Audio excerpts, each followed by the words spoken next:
A woman pulled over for speeding ends up on the pavement, pepper sprayed.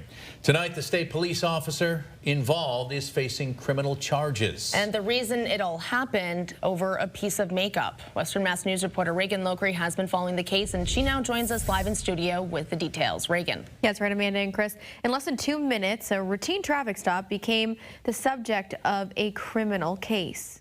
On Friday in Springfield District Court, Sergeant Joel Dow stood before a judge charged with assault and battery with a dangerous weapon. Sir, good morning. You're not guilty. Plea enters on your behalf. He pleaded not guilty, but the case against him goes back to a January night on East Columbus Avenue in a traffic stop that investigators say never should have gone this far.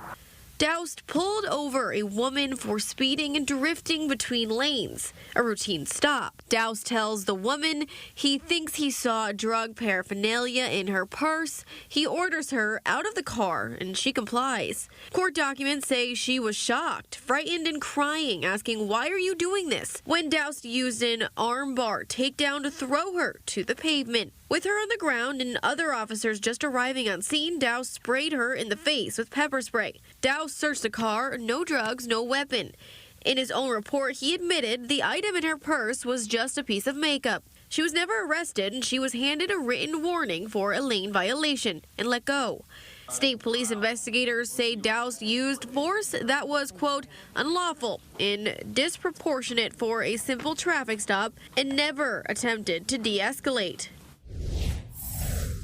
Doust is due back in court May 29th. In the meantime, state police have suspended him without pay, and the Massachusetts Post Commission has suspended his officer certification, meaning he cannot legally work as a police officer in this state right now. That question of whether the force was justified is now before the courts.